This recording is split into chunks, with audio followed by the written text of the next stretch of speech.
Hey, welcome to Engineer's Workshop. It's a beautiful day for a front brake job. I'm going to take the Walker roller car here and get the front end of Bubba up in the air. And we're going to swap out the pads and turn those rotors. Haven't seen that done in a while, so we'll give it a shot. Let's get cracking. I fixed that little star wheel, which is a rapid raising mechanism for the lift plate there. So once you stick that underneath, you can just get it up to the height you need pretty quickly.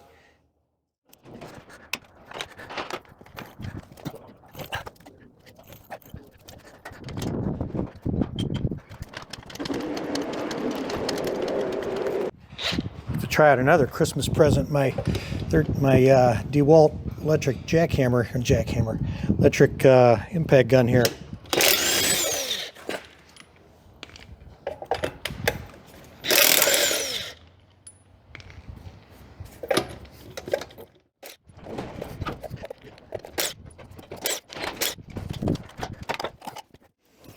Ooh, fancy. Drilled and slotted.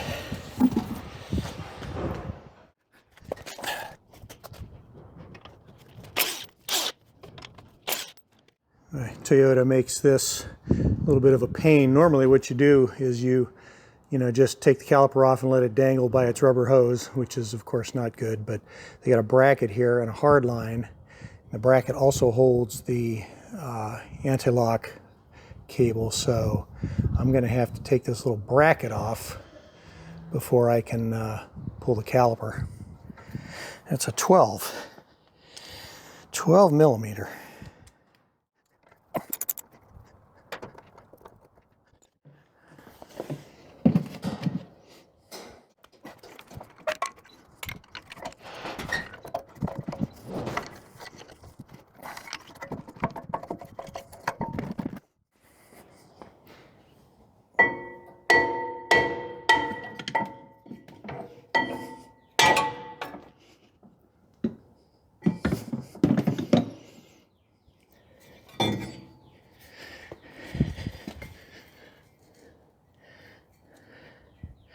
A nice looking rotor.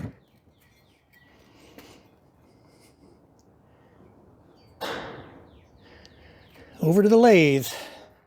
Got this flipped around because the only way when I turn the other side that I'm going to be able to hold it is on this inside edge. And I'm going to have to clean up the rust, and this is just an as-cast surface, so I don't think it's running real true. So we'll just take a couple of cleanup passes on that ID until it looks like it has a fresh surface all the way around. Nice and slow.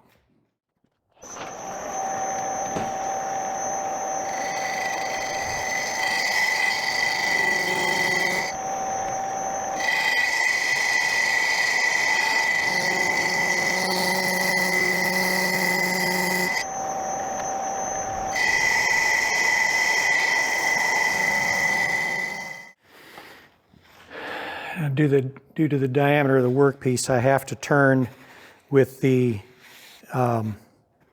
cross slide coming out. There isn't enough. I don't have a right-handed. Let me look and see if I've got a opposite-handed insert holder here. I do have a brazed carbide insert. We will give this a shot.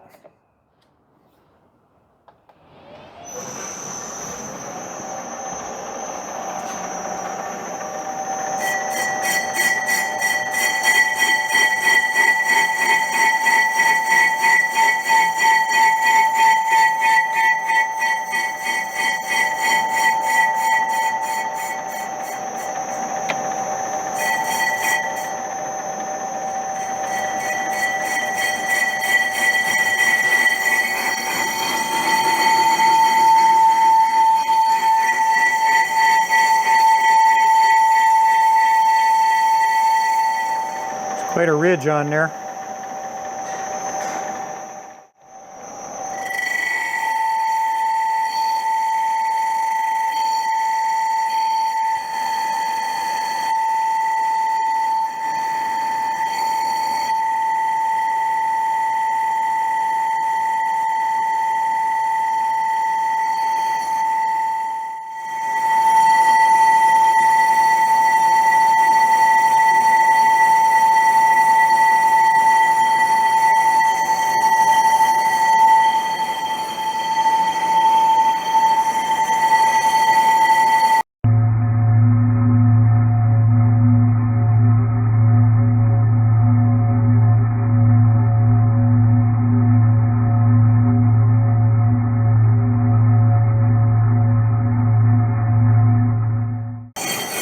Yeah, it was singing through the whole period where it was in the drilled and slotted section.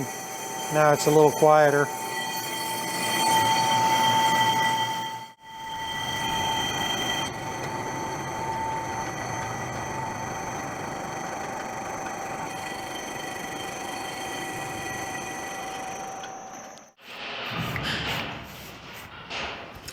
And that's a pretty surface. Let's get it flipped around.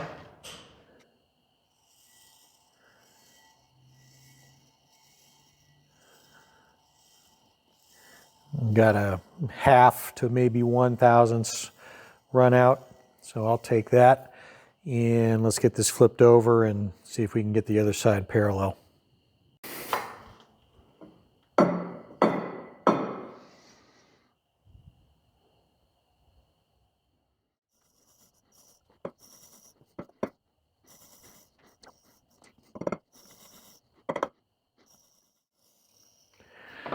I think that's about as good as we're going to do.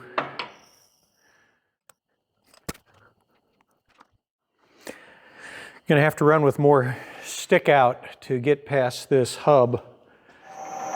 First pass will just basically get me flush with the original surface.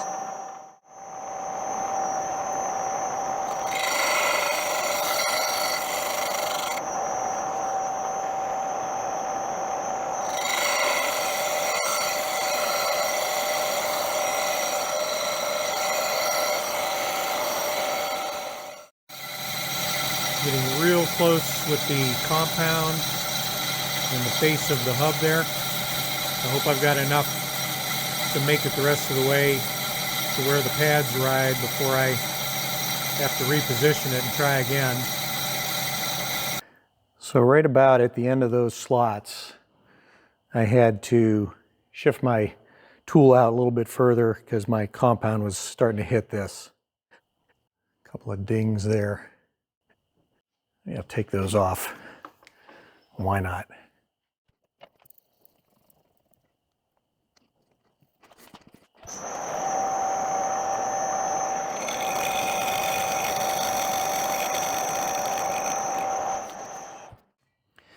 Pretty happy with how that came out. One last check. I'm going to check parallelism of the two surfaces. I'll just spot check a few places. So we're at 1 inch, 53.5, 53, 52.5, 53, 52.5, 53.5, so I'm parallel within about 1. Let's see, let's go in towards the inside, see if it stays the same. 53.5, yeah. There was obviously some wobble in the surface and all the striations from the pads wearing it, but they shouldn't pulse. Still a lot of meat to those, so I think we should be good to go with that. 4-piston caliper, so I have to squeeze both sides of this to get the pads to retract. Ooh, they are thin.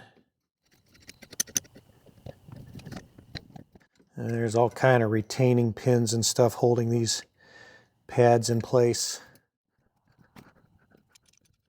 And of course, they make the back side of this caliper not flat. So how am I supposed to compress this side when there's nothing flat on the back of the caliper?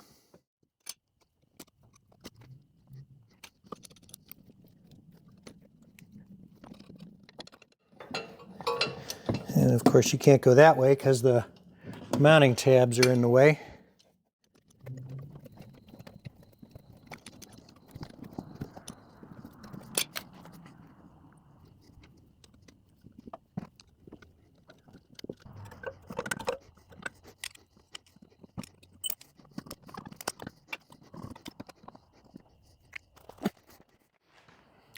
My guy said the pads were right on the edge, and he wasn't kidding, especially that one.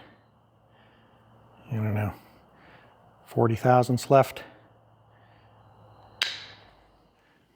Okay, replacing chirper on the left with like part. However, this is labeled left hand outer.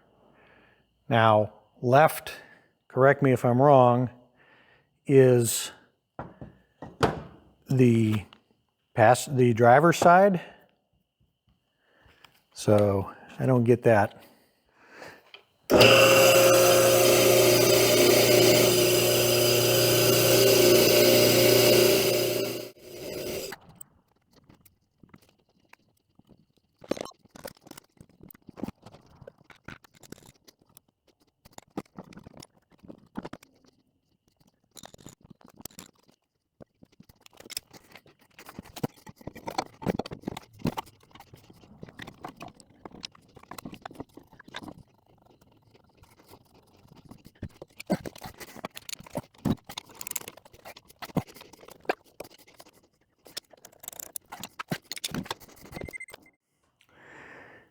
Well, like always, when you get new pads, they ride differently. They don't go in as far, and they essentially come out right to the edge of the disc. So you're going to wear differently. I won't have to turn the surface as far in as I thought I did. I'm going to go ahead and put this one on, call it a night, do the other one tomorrow.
Now, there's an interesting difference, and I don't know why, but the other disc bought these together.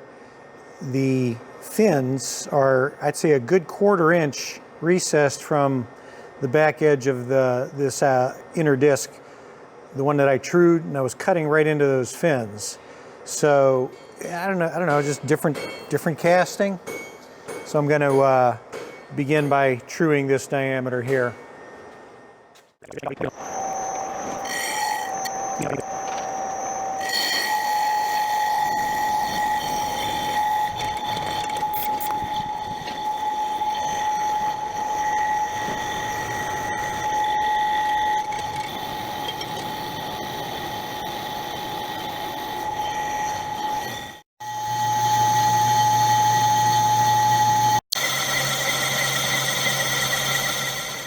Well, I hope you enjoyed this turn any project into a lathe project video.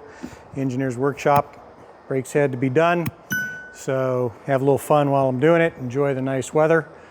You guys do the same. And got a project for my son coming up. I got to shorten the speedo cable, a right angle speedo cable drive. It's him forging in the background for his Spitfire project. And got to get back on the radial arm saw. It's time for him to do me a favor and weld. I think I'm going to take Brian Block's suggestion up and weld up an extension on that clamp there for the motor yoke versus trying to bolt one on. He's done enough aluminum welding on the manifolds of the Spitfire. I think I'll make a slug, fit it up, clamp it in with a spacer, and let him fill in the gap to where the old one broke off, clean it out into a V where you can get it both sides and do it that way. So that's what we got upcoming on Engineer's Workshop. So enjoy the nice weather, and until next time, as always, stay safe.